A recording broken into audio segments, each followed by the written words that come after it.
Honored that you've decided to join us for an hour. Today's workshop title is Indigenous Business Supplier Database, and why be a supplier, why be on a supplier database? And so our two guest speakers will bring all sorts of information for us this afternoon. So we're delighted that you are here. So my name is Michelle Nevadomi. I am joining from Edmonton and Misquitchie, Weskaigan Treaty 6 territory. And I'm really happy to say this spring we got a big snowfall last night. We have snow on the ground today, but we trust that Mother Earth, the land, needed this moisture.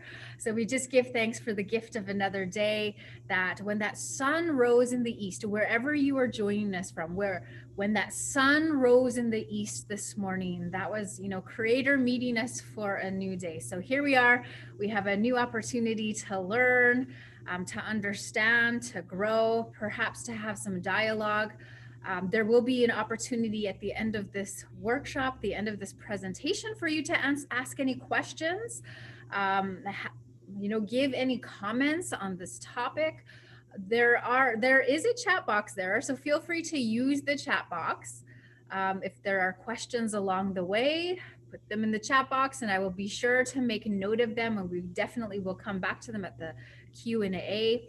So it is my honor to introduce our two guest speakers, David, who's joining us from Montreal. So David is the president and CEO and is a Cree Métis descended from Cumberland House, Saskatchewan, and a member of Métis Nation, Saskatchewan. He is an accomplished senior business analyst and a project manager with an MBA from the University of Ottawa. And then he has a whole list of other education listings here. So very educated man. So his academic achievements and certifications give only a narrow idea of his talents. He has pushed his boundaries in many fields, from aircraft mechanics to aerospace to information technology, and in 2006 to social entrepreneurship. He's experienced leading teams and working independently on projects varying in size and scope. His experiences have enabled him to develop comprehensive management strategies to approach a variety of business challenges. So bring in some good experience, some knowledge to us this afternoon. And then it's my pleasure to introduce Daniel, and he's joining us from Victoria, BC, the island. I just can only imagine how beautiful it is out there right now. Daniel joined the Office of Small and Medium Enterprises in the Pacific region in September 2014. In addition to his work as a policy analyst, business engagement within the Office of Small and Medium Enterprises, Daniel brings a wealth of experience, including over 15 years of global purchasing and marketing experience. He has been involved in procurement, performance improvement projects, e-commerce, and SAP implementations for a global player in the chemical industry in Switzerland. Wow. So he holds a Bachelor of Commerce from Royal Rose University and an executive MBA from the Richard Ivey School of Business, Western University. So he also, last but not least, he's a certified agile leader with the Scrum Alliance, and I feel like I may have butchered that name, so my apologies. So we are in good hands this afternoon. We're again really honored and grateful that you have carved out an hour of your time to lend your voice to today's conversation. So I will pass the virtual mic over to you. Welcome. Now I remember to unmute myself at least once a day. You have to forget your mute button. But thank you so much, Michelle, for that wonderful introduction. Yeah, I'm one of these very, very paper-heavy native guys. So, there's a lot of reasons for that. But yeah, so it's so much a pleasure to bring my experience and share that knowledge with you all. And especially being a CAMC member, I was also very pleased to do that. So without further ado, I think I'm going to share my screen. I'm going to basically kind of level set the presentation. So I'm just trying to find, oh, is it not the one I'm looking for? This is what I'm looking for. How do I unshare? Share screen. Do I share screen here? Yeah, okay. Can you all see my presentation now? Wunderbar. Okay, so you're seeing Cando webinar topic today, government procurement. Is that good? Okay, Correct. super.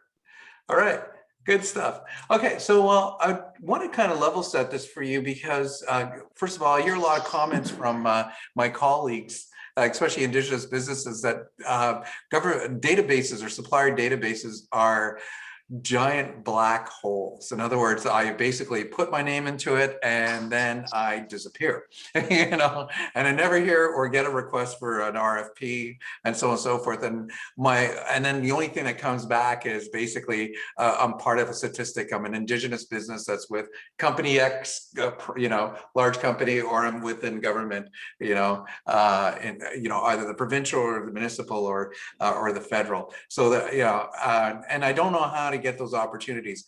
But what's interesting is the databases are what I call Main Street. You got to hang your shingle. And this is where in our today's, as an Indigenous business, this is where we really hang our shingles and why we do that. So I wanted to kind of give you a sense of, you know, what the power behind the database is. So the first thing I want to bring to your attention is ITBs. This is the business case. Why be on a business supplier? So I said is a department within, I think it's, oh, good Lord, I always mix it up. Feel free, guys. So my colleagues from government. I said, what does it stand for again? It's industry, it's an economic development, Canada. Tim, help me out if you can, or Daniel. What was that again, David? What's the ISED acronym? Oh, it's Indigenous Skills and Employment. Oh no, ISED. No, Oh, that's ISED. Yeah. It's that's not Indigenous. It's industry. It used to be Industry Development Industry, Canada. Science, and Economic Development. Economic development, yeah. They changed the acronym and they messed me up. Okay, so that Yeah, I'm gonna blame government for that. So basically, ISED is a department within the federal government, and they're responsible for actually building up Canada's industry, and you know, and now they have they've developed what you call industrial technical benefits. And inside the technical benefits, they have what they call Indigenous Benefits Plans, and they're all tied to either, you know, a land claim or, you know, a large defense spending or something towards that effect. So it's basically where governments could be spending its money and then having those companies build, you know, invest in Canada.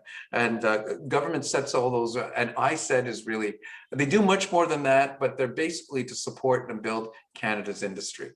ISC, you know, is famously Indigenous Services Canada. I know that one by heart. So we do that, and then they have their vehicle, which is normally what they look at is, they have more vehicles than that, but mainly around what they call Indigenous Participation Components. And in the Indigenous Participation Components, or the IPCs they call it, they basically set what you know, the big businesses, the prime businesses like the Accentures or the Deloittes or the you know, on multi-million-dollar contracts, what they want is the Indigenous participation component. Now, what's with the IPBs and IPCs? They all have socio-economic benefit. Canada's going to invest in invest in buying products and services, multi-million dollars, and what they want to have is a socio-economic benefit. Now, the thing about it is there's an interconnection between what ISED wants and what ISK wants, and the gears of PSPC, because that's really the mechanism where RFPs are pushed out the door, where requirements are gathered, and what they'll embed into these, especially these larger programs, is either if it's an ITB, that's that our RFPs are flowing out of there, you'll find embedded in there is an Indigenous Benefits Plan in most cases, and these are made up of different criteria, which I'll dive into a little bit later. But also there's Indigenous Benefits Plans as well, and then they're outlined in this particular RFPs. How do they build these things? Well, procurement needs data. That's what it belongs to. Where they get the data from databases. So if you don't exist, you don't have a voice. So what are they looking for? Was who are the suppliers? Who can support these particular large projects? Where are they located? Are they located in a comprehensive land claim? Are they located, near the prime? Could they be part of the supply chain? What are their capabilities? Are they, in the business, we call it, it's a supply chain. We have, the prime, who's actually, and I'll take an aircraft, being an ex-aircraft mechanic, they have an aircraft, okay? And the prime integrator is the guy who builds the aircraft. So that is the Airbuses, or the Boeings, they're in BC, they're Viking Air, and so on and so forth. These are the integrators. They're going to put together the motor, and the motor is like what we call first tier level suppliers. So the engine manufacturer, the person who's building the avionics. And then in there, if you want to distill it even further, they got this third tier level, the fourth tier level, the people that are building, the screens, and an aircraft is called electronic displays, or EFISs, so they have that. And in lower ones, as the people at the fourth and the fifth tier level providing the screws, the wires, and all the rest of this kind of stuff. So it can go from an airplane, it could go from making coffee makers, to wheels, to landing gear, to being on the airplane. So that's how the supply chain works, and they work on different levels. So they also want to know where the capabilities are. And just to give you a perspective, the Potawatomi in the United States, they work on the F-35 Lightning program, and they actually build screws. So they take these long rods and they make screws. They make them on indigenous reserves, on the Potawatomi tribal nations, and they supply screws to Lockheed Martin, to the guys that are building the Abrams tank and all the rest of it. That's a huge defense contract that they have. So they're into manufacturing. So they have that capability. And more importantly, are they indigenous and indigenous operated and owned? So I'll go a little bit further into that, but all these gears work together to put out one thing: opportunity. So that's where, if you're not seen, you don't see the opportunity. So I'm just going to give you a little crash course on ITBs. My government colleagues, Tim, Daniel, feel free to correct me, because I don't want to be spreading lies. So here we go. So buckle up, okay? So I'm gonna make you drink through a fire hose. So what is an industrial technical benefits? Why do we have them? Inside the industrial technical benefits, as I explained, they're eligible defense procurements are over 20 million, some of them are $200 million.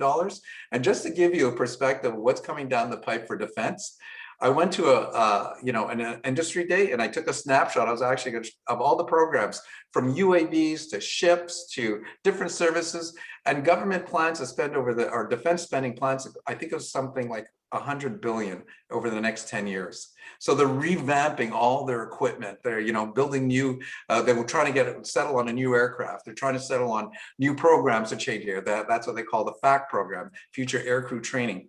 They're also, as you know, building new ships, but they're also building small craft, and notwithstanding, unmanned vehicles, which is the next technology of defense and surveillance. There's cyber. There's all sorts of things that they're going to spend their money on over the next 10 years. And they're going to, so those $20 million are many, many programs that have an ITB. There's also the Coast Guard procurement that's going, that has an ITB, which is up to $100 million and 100 million. And so these are big numbers. What they're trying to do is they're looking at, the value propositions coming from primes, and primes are like Airbus, or they could be a large ship manufacturer like we know Irving, or the one in C-SPAN. We see and other large primes integrators. And they're looking to make those value propositions that they have to respond to: defense, and analytics, industry engagement. But there's something that was new that was added in the past little while in 2018. And I'm using slides from ISED with the key industrial capabilities.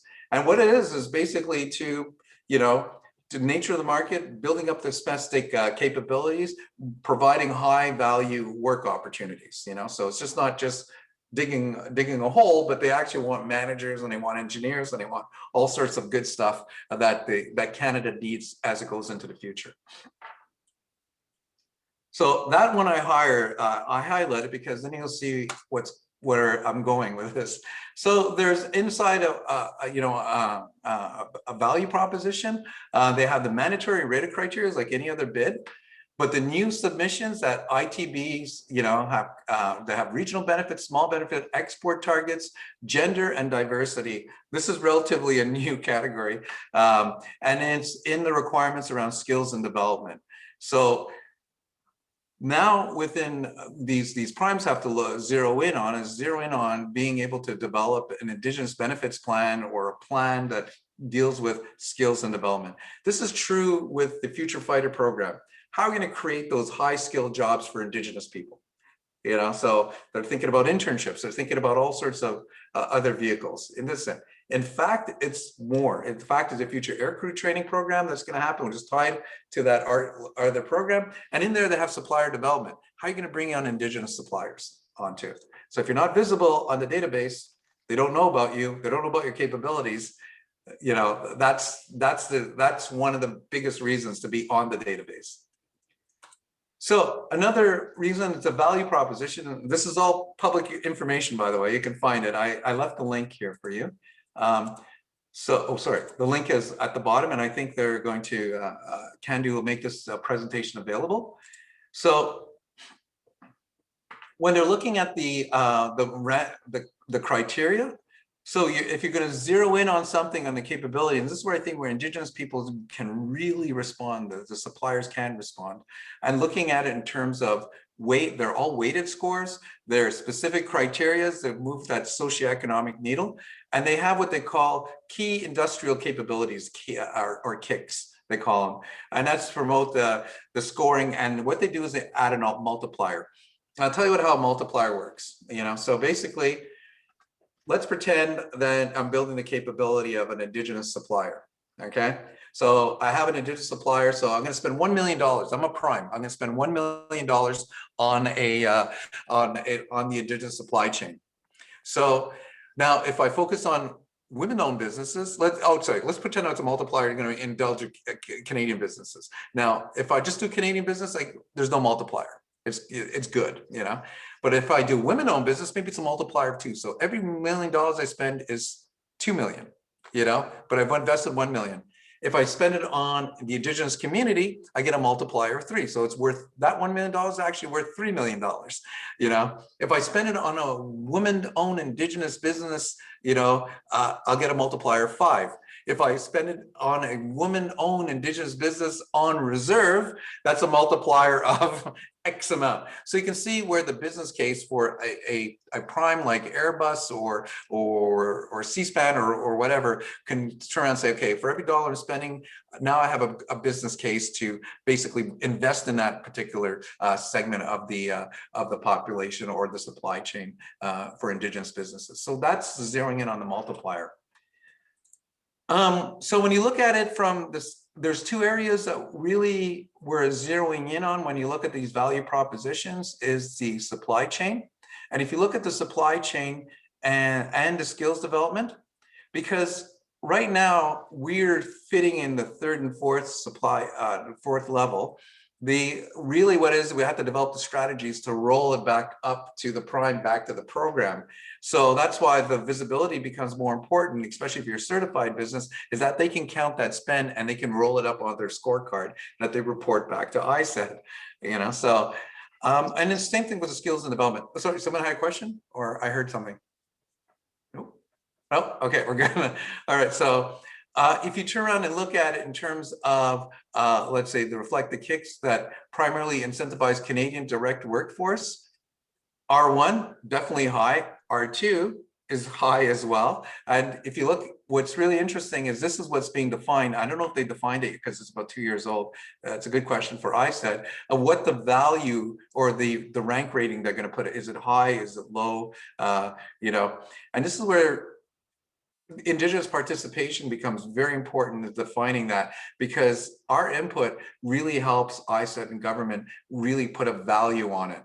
And with the 5% spend and all these things that are happening, you know, 2 and 5 become a very important target for government to hit or departments to hit. So the more information that we can give. Looking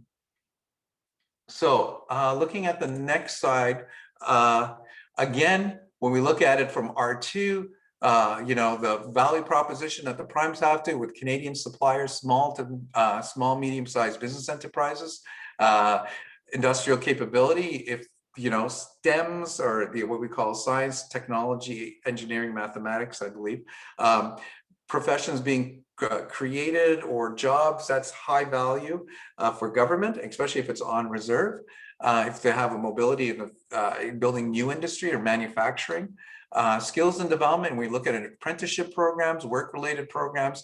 You know, this is what we do as an Indigenous community. This is what EDOs do. This is what economic development offices do, is to create those opportunities to create and build more skills and youth opportunities. So, and of course, the additional multipliers, if you focus on women-owned businesses, on reserve, off reserve, these add a lot of value towards these, you know, towards an ITB or an IPB program. So just a quick word, the Indigenous Benefits Plan, they usually sit outside an ITB, but they're added in, especially for high, when they have a prime, but they need to provide an Indigenous participation component. And what that means is, like, for example, if I'm working on a building, it's a $100 million building that I'm going to be working on, and you know, it's happening in an Indigenous land claim, then I want to bring in Indigenous suppliers. So I mandate or make mandatory requirements or rated requirements for the prime contractors to provide, you know, how they're going to bring Indigenous businesses and provide that particular Indigenous participation component. So that's what those two vehicles that government has and its levers to be able to pull. We have the PSAB initiative that's been around, you know, since 1996. It's a product of the Oka crisis, or RCAP, which was a product of that. So it's a product of RCAP. And this is where the government said, I got to do business with Indigenous businesses. And it has been a major milestone, but also, like a great lever for government to start really building up Indigenous industry. And in 1996, it was you know, little involvement, but we have tremendous amount of involvement now. However, you know, there's still room to grow and so on and so forth. So it's going through a modernization. After 20 years, so that journey is happening right now. And the vehicles government has is that they have the mandatory set-asides. We know that there's set-aside businesses. That's for the voluntary set-asides. A department can voluntarily set aside if there's capability. Joint ventures is another way of doing that. And, you know, with a 51%, and that's a quick way to build up capability by incidentals is really it means this happened circumstance. I put out an RFP in Indigenous Business One. We were, you know, as an Indigenous business, we've won you know, mainstream RFPs that were not set-asides or mandatories, you know, so that turned out to be an incidental for government. Conditional set-asides and Indigenous participation components, which I just explained. But in modern treaties, you have Article 24 and so on and so forth that mandates that you know, government spend that will have an Indigenous component. And this is where the Inuit territory and other ones. So it's becoming a model for bringing more Indigenous participation. Little bit about diversity spend. Here's what's interesting about it. So their diversity spend is, like, for example, the auto industry.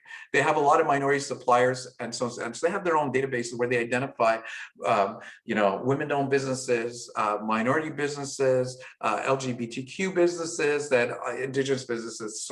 So they want to, and they have specific targets. companies like Via Rail and so on and so forth, they have they run track through indigenous communities and in traditional land, and even through comprehensive land claim agreements. In case, like for example, the one that's being negotiated or it's been negotiated, the Algonquin land claim. The high speed railway is being built through that territory, so they have a big impetus to do business with Indigenous businesses, so to identify them on their supply chain. And it could be something from cleaning the offices, that's sitting in the traditional territory, to actually supplying retail stuff because Via Rail has a large retail operation. So and food services, and there's a tremendous amount of opportunity, but you got to exist on their database. To give you a perspective, I got this snapshot from Ariba, but just kind of gives you a sense of how much trade happens just alone on the database. $86 million. Which was really interesting. They set a target for 2025 to hit 230 million. They exceeded that target already, so they've already met that target just by being able to introduce. Tim, you have your hand raised? Yeah, you're saying that, I'm looking at that Suncor slide. You're saying that Ariba has this on their database. Yes, they do, because they. So is that PSPC's database or Treasury Board's database? Which database is that? This is actually Suncor's database. Suncor's own database. Okay. Yeah, Suncor uses Ariba as their supply management. Okay. So they were able to identify all the Indigenous companies within there, and they started to do business with them because their procurement officers were, this is their mainstay. So I know that the EPS is going to Ariba. So this is where you can start leveraging the capabilities and lessons learned from other industries. So there might finally be some accountability. Yeah.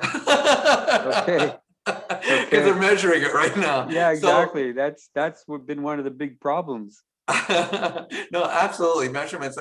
You can see in the last budget where they said, data and reports and is something that government really wants to get our hands on. And the other thing with Ariba and some of the other, they have transaction modules where, for a majority of the Indigenous businesses, you can actually direct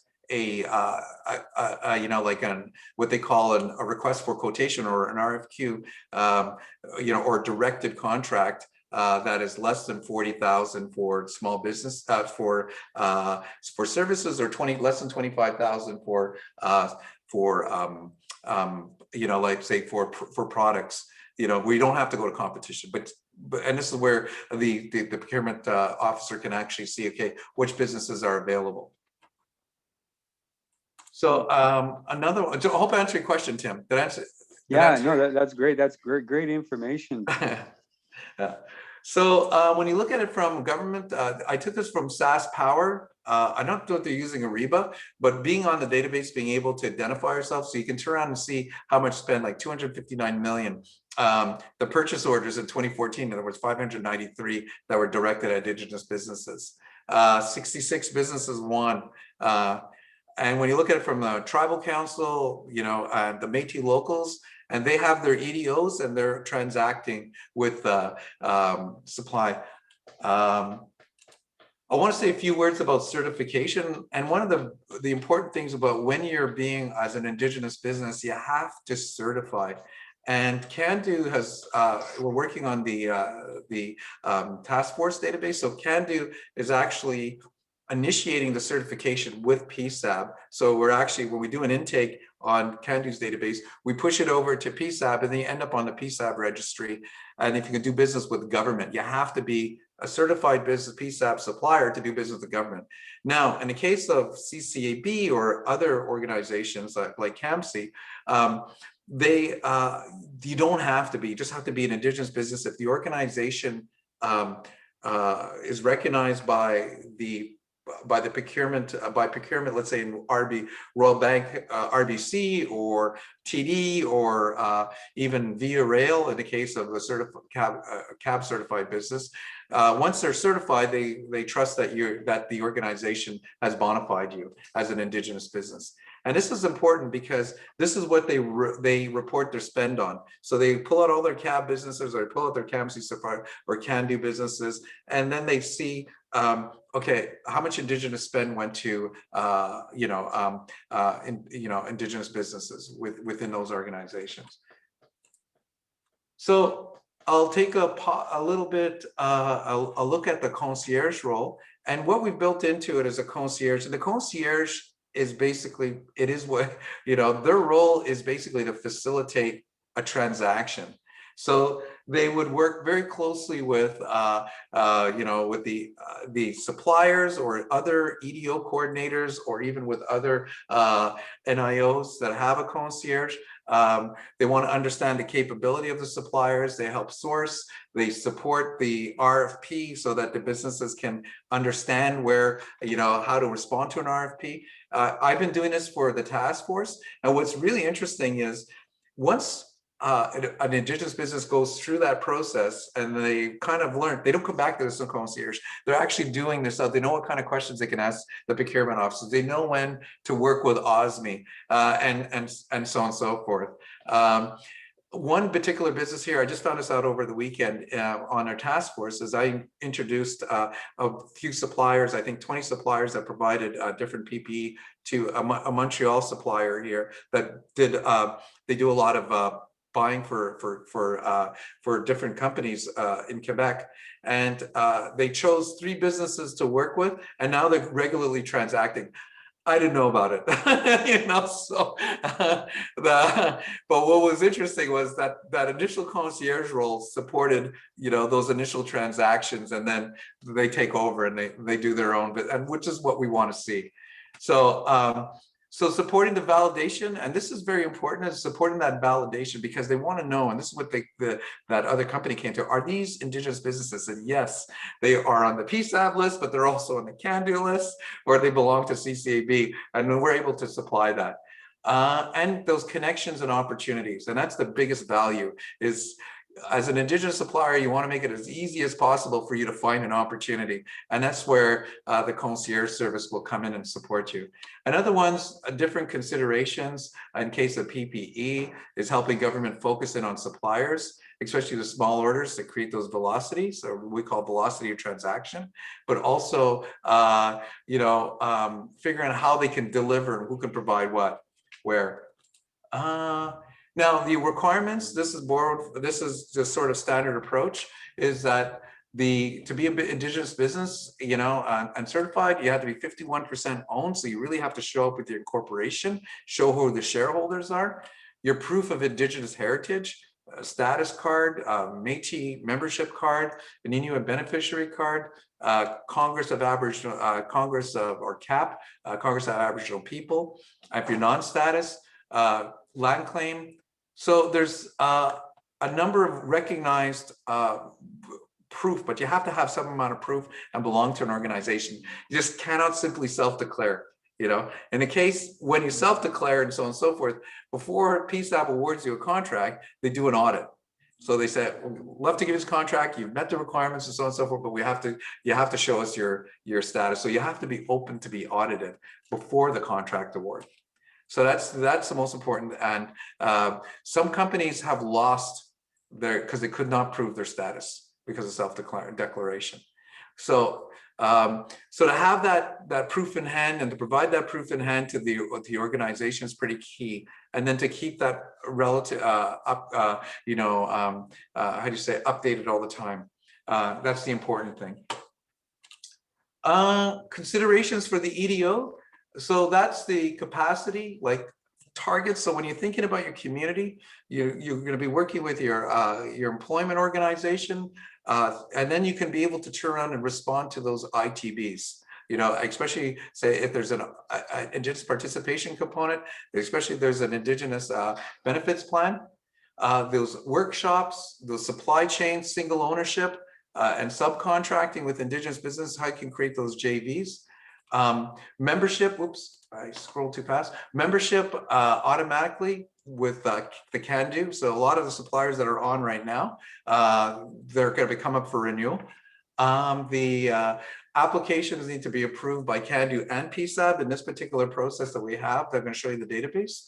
And what there is that the reciprocating agreements with other organizations. So that's something that's being built up right now. Cando is working on memorandums of understanding right now with other organizations, and being able to bring a more of a matrix supply chain to government.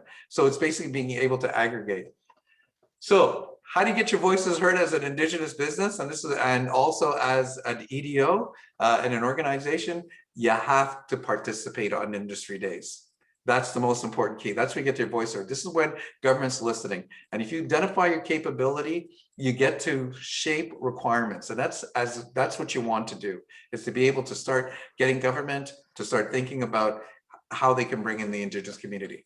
The other thing is to work with your associations. Your biggest voice is working with the associations. And also, and last one to my point, is to make yourself heard by being on a desk. That's where you hang your shingle on a database. I'll take a pause there before I jump into showing you the database. Did anybody have any questions so far? And the chat, nothing? No? Okay. So I'll stop sharing for a moment here, and I'll bring you to the database. I know I cooked it up earlier, meaning I set it up already. Oh no, I lost it. Just bear with me for a second while I get the database ready. Did I shut it down? No.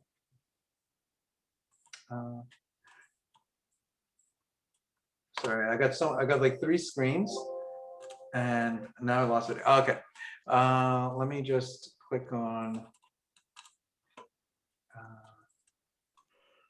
David, did you want Yes, to let Daniel have a go while you? Yeah, sure, Daniel, please.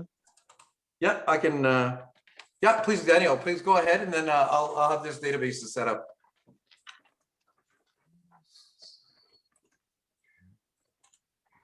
Good afternoon. My name is Daniel Sandoz. I'm calling in from Victoria, the Coast Salish territories of the Songhees and the Esquimalt nations. As I was mentioned earlier, I'm working for the Office of Small and Medium Enterprises, and we're here to assist businesses like you to be part of the federal procurement process.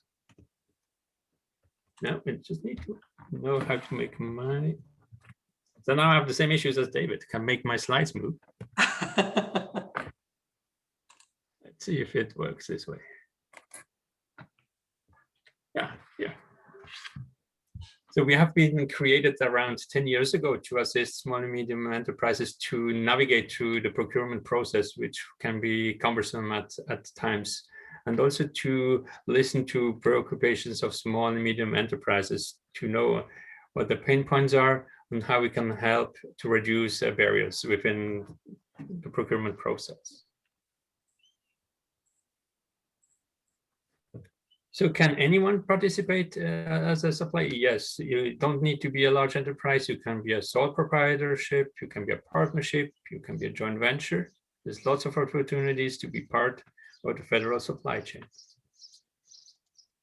And we see here on the slide, like it says, like 74% of the contracts have been awarded, were less than 1 million, and were awarded to small businesses.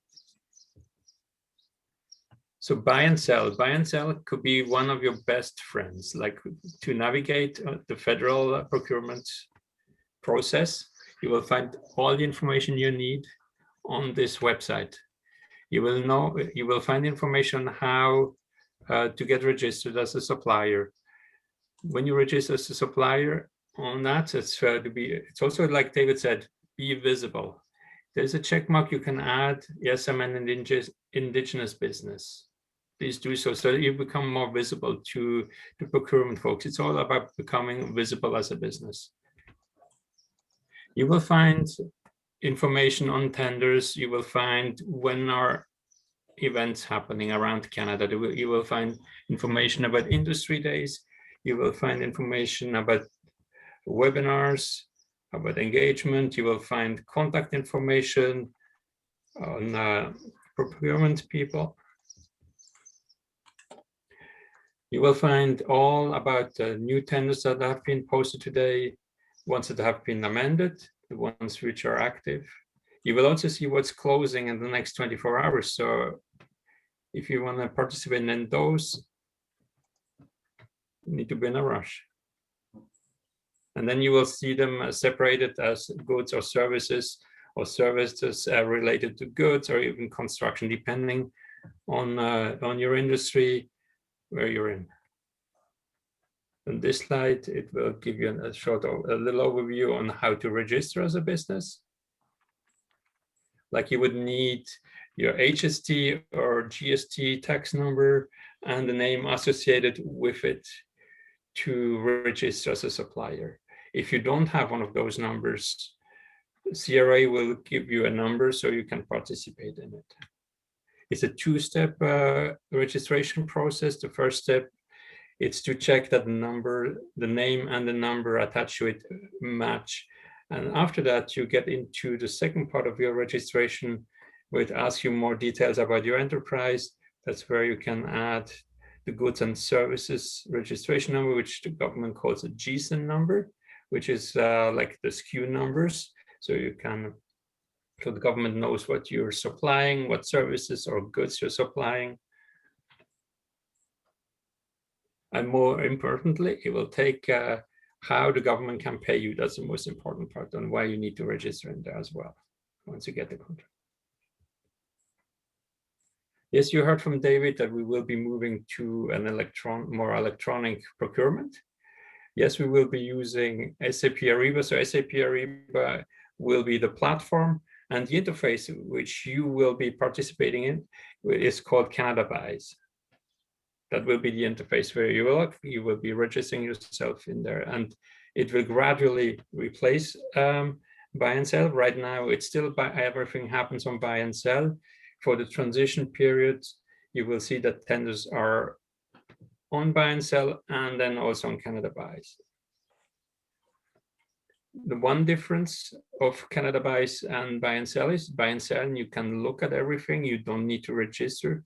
Both will be free of charge, but to see certain tenders on CanadaBase, you will need to be registered within the CanadaBase Ariba interface. When you're more focused on lower dollar contracts, so everything under $25,000 for goods or $40,000 for services, you as a business can be more active in looking for who could be your partner within the federal family. For this, the one thing is you could screen the government electronic directory, look for departments, and then you can look who could be my partner. So you can drill it down by region, and then drill down, look more who, and find people who actually could be your partners. And you can connect with us, the Office of Small and Medium Enterprise. We have offices across Canada. So here you have, depending on where you're placed in Canada, you have different regional offices. You have the Western region, which encompasses all the prairie provinces, Ontario, which does Ontario, except for the National Capital Region, which is done by its own office. And for us in the Pacific region, we have colleagues in Vancouver and here in Victoria. Tim and I are here on the Vancouver Island side. And now back over to you, Tim. Back over to you, David. Sorry. Okay. Thank you. No, I'm not on mute. Okay, good.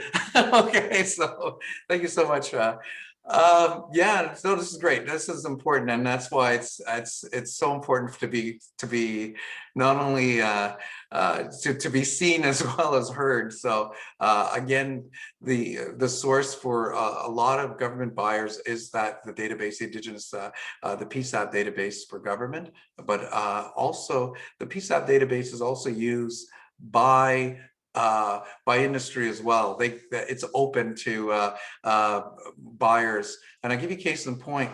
there was a tender going out for the Cree Health Board.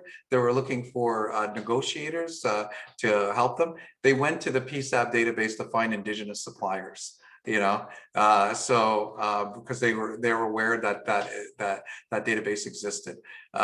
So to find those dollar value, when you make that connection with the procurement officer of a department, they will always go back to the PSAP database, to validate if you're an Indigenous business and if you're not, they'll ask you why, and you should register. So important, very important information. So without further ado, I'm going to show you the database. Oh God, so many windows open here. Here we are. Yeah. So I'm going to share that. And you should be able to see, do you see the database? Yeah, okay, I see Michelle, it's okay. Okay, good, okay, super. So the database, it's a pretty simple database and I'm acting as a buyer. So what we call this is a commodity-based database. So either I'm looking for service or I'm looking for a product. So in this particular case, if I look up masks, and I'm a buyer, whether I'm corporate or not, I'll be just basically click in here, and then the system will search for, who are the mask suppliers that are Indigenous. Now, all these businesses exist on the PSAP database, and they also exist in Cando's database. And they were created from a collective out of the task force that was originally set up for Indigenous business to respond to the PPE. Now, there was companies that have basically pivoted their business. They were doing something originally, like selling equipment or selling computer equipment or selling different, than they had a supply chain. So when the government made a call for PPE, they reached back into the supply chain and said, hey, listen, I got to find masks. I got to find all sorts of stuff that the government's looking for in order for the COVID response. Now, so this was the start of the database. This is the way we looked at it in terms of being able to see it as a commodity. What we also thought was important, that they were able to, if I was a buyer, I was able to see where these companies were located. And you see one that's located in United States. That's because they do have an address in the United States. One of the most interesting thing about Indigenous businesses, because of the J Treaty, we could operate on both sides of the border. So that's one thing. So you'll see some businesses like that. Other ones, like for example, if I was in Ottawa and I was like, okay, I got a few suppliers located in Ottawa, I can actually zero in and find out about this company. Now, going back to, remember I told you those are companies that have pivoted. So as a buyer, I can go to the profile and see what they do. Okay, they supplied, they do two things. Their core services, they can provide IT, installation, integration services. They can set up very quickly, a vaccination site if I was a buyer, or they also have disposable masks, gloves, gowns, eye protection, and so on and so forth. And this company has been certified by Cando, Aurora. And I can get in touch with Phil, who's their president, or send him an email directly from the page. So I have most of the information that I need to connect with Phil. So the other thing is, just to illustrate the point, with Aurora, I think they're here. Okay. Oh no, they're here. Whoa. Aurora. Okay. You can see they originally started off as an IT reseller. So that's how they dipped in their chain. So we've got a lot of companies that have done that have reached in and pivoted their businesses. So when you look at it from the top part, if I wanted to be able to connect with Aurora, but I didn't want to connect with them directly, I can scroll over to the concierge. The concierge, right now I'm actually handing this over to Breezy Locke, who's going to be the concierge for Cando, and her job is to support and help the supplier get connected with the buyers. So Now I'm going to switch role. I'm going to be a concierge right now. So normally what will happen is this is where the concierge is able to work in the back end. This is the front end of the database that the whole world sees. But in the back end, you have to log in. And in this task force management, so I'm going to log in as a concierge, okay? And being able to log into a concierge, I'm able to manage. Now, concierge could be a couple of things, right? If I'm Cando, I can manage my Cando suppliers. If I'm with another NIO and I'm on the same database, I can manage my own suppliers. And then, or the flip side, if I'm a regional office like a Jedi and I bring on my suppliers, I can be a concierge for my own suppliers. Since Cando is the main supplier on this, they have a total of suppliers. They have a total of 475 different suppliers that are supplying different services regarding PPE. So basically, they're able to load other suppliers, do an import from an EDO to bring in all their suppliers. They're connected with the EDOs, so they're able to make that relationship to make it easier to identify who can support that supplier, but also which region it is, especially true with the ITBs. So as a concierge, and they say, okay, well, you know what, I want to find something out about Accosys, okay, because they're in Montreal and they have an IT and they're a Cando supplier as well. So I can identify Accosys and find me over here and be able to, be able to talk to me and reach me and all the rest of this kind of stuff and get data. This is an evolving thing. Now, the thing about it is this database is going to move from being a PPE database and start focusing on the phase 3. And the phase 3 is going to be looking at, when the government's going to look at it, is again, using their levers that they have, which is the ITBs, which they're going to have to have Indigenous Benefits Plans, Indigenous Procurement, Participation Components, the mandatory set-asides, and so on and so forth. So not only that industry will be looking to connect with Indigenous suppliers, but also they're going to be looking to what their capability is. Then the concierge will be able to find it out. So now, the thing about it, this database is going to be a self-serve. So what will happen is those 427 suppliers will soon be getting their own profile page where they can be able to put their data in and be able to, give more information that a buyer is looking for. What's their capability? Where are they located? Who are they associated? Are they an Indigenous business? And so on and so forth. So we're looking at the longer term view of, the EPS and how this can connect with the EPS, because from a buyer's point of view, they want to go through one database. So to be visible, but not go to multiple ones. So the interconnection. So if you want to go with a database, you have to look at the interconnection or the interoperability of that database, because you don't want to be an island nation, So you want to be able to connect. So looking for things like data commons or data co-op is where you really want to. The EDOs need to really start thinking about being able to have their data transport. What are the data sharing agreements between the organizations? So the more of an ecosystem there is, the better it is for Indigenous supplier. And finally, another consideration is the fact is when you're associated with an organization, you'll be able to leverage the network of the association. So, these are the things that the EDOs will have to, get more acquainted with and being able to leverage their organizations and work with their organizations.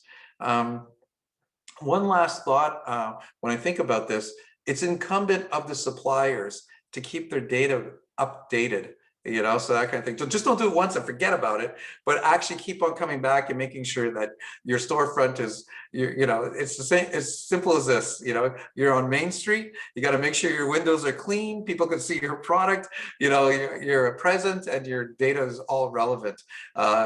9 out of 10 times we forget to keep our databases up to date.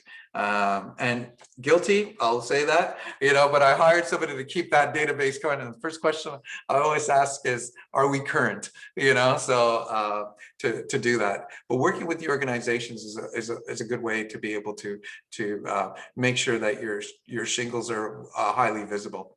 So that's what I have for today. I'm going to pass the floor back. If I could just share my thoughts, or anything, share questions or anything like that. So thanks. Wow, thank you, David and Daniel. Like a very, very informative. I think the takeaway is get on a list.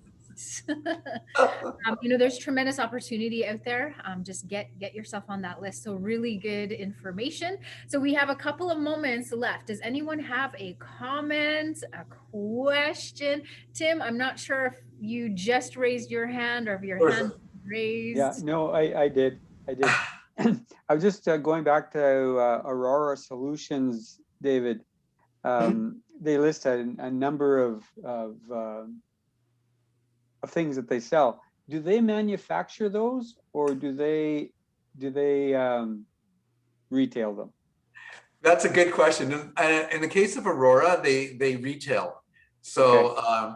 And a lot of the database out there is that a lot of the suppliers and along the PPE, they retailed, However, there's a cohort that has actually gone into manufacturing.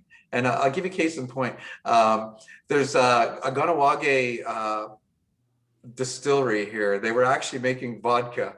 And then when the bars closed down and everything else, they started making hand sanitizer. And then they made it to Standards of Health Canada.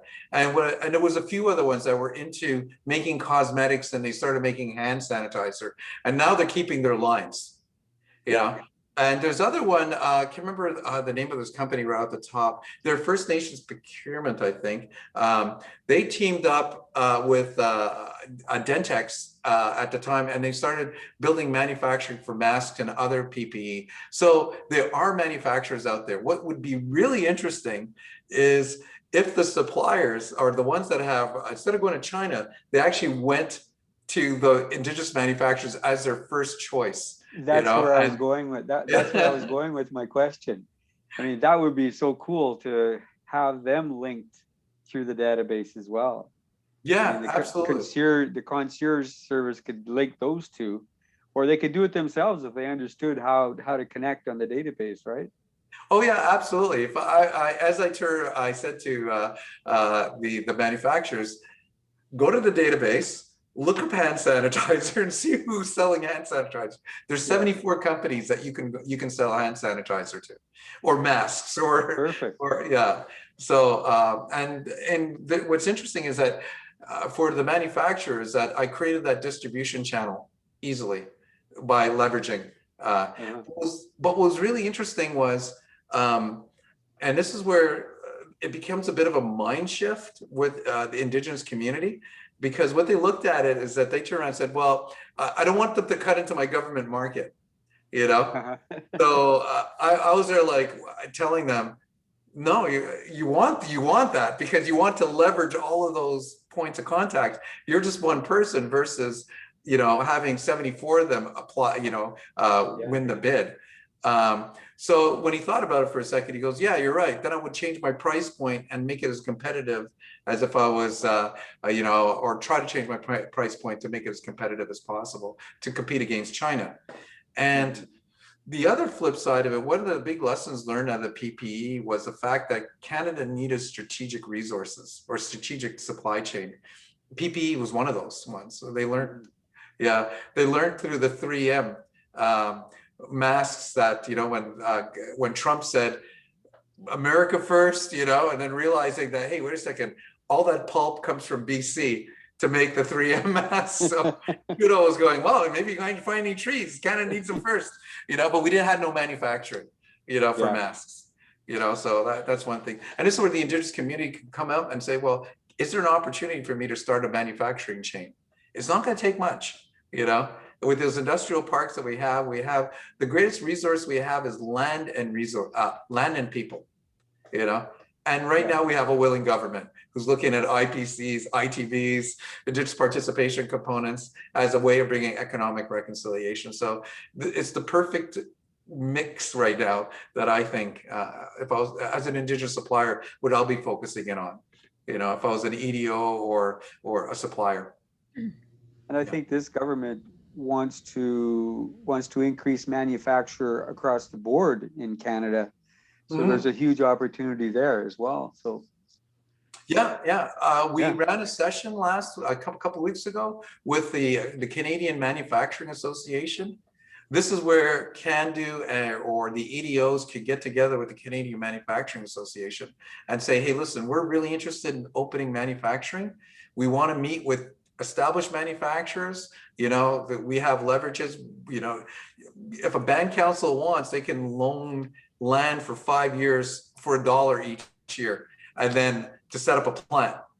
You know, that's for being able to lease land. So there's a lot of levers. You can't do that here on the island of Montreal. You know, you can't do that in Chamonix or anywhere other places. So, and of course, you know, a young population to be able to supply, to supply a workforce.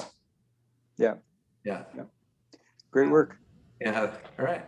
Yeah, the opportunity is outstanding. And I was, I had to really zoom in when you showed that one IT company and that they now are supplying this PPE. I was like, so it's incredible how, businesses and organizations and companies can pivot to what is needed within society. So very interesting, very good stuff. Thank you so much. Thank you. Daniel put his contact information up there, so please take note of that. If you have any questions, give him a shout or send him an email. And the session is recorded and the presentation will be available. If you needed to come back to listen to any of the resources that were given and the knowledge that was presented. So thank you, everybody. We are at our hour. We're so honored that you have joined us. Thank you so much for your knowledge. Can I make a plug? Make a plug. Okay. On May 27th, we're hopefully going to bring in Canadian CAE into one of these webinars on May 27th. And their focus will be on their ITB requirements for the future aircrew training program. This is the big thing. This is what all the big companies are going after. It's hundreds of millions of dollars, and they want to explain what their objectives will be for the ITB. So anything that you learned here is going to apply here. Anything that you learned on the manufacturing side is going to apply for that conversation, because CAE, they manufacture simulators and they have a third and fourth tier supply chain, but they also have a lot of ancillary services for getting pilots to the aircraft. So there's a tremendous amount of work that happens that's a part of the indirect. So be there at 27th. Okay, I highly encourage it. Great. All right. Well, thank you all for joining us. I hope you have a good rest of your evening. I know here in Edmonton, the playoffs have started. So have a good rest of the evening. Walk well and just shine your light wherever you go. Take your knowledge and be light. Yeah. Thank you. Thank you all. Thanks, David. Yeah. Thanks, Tanya. Thank you.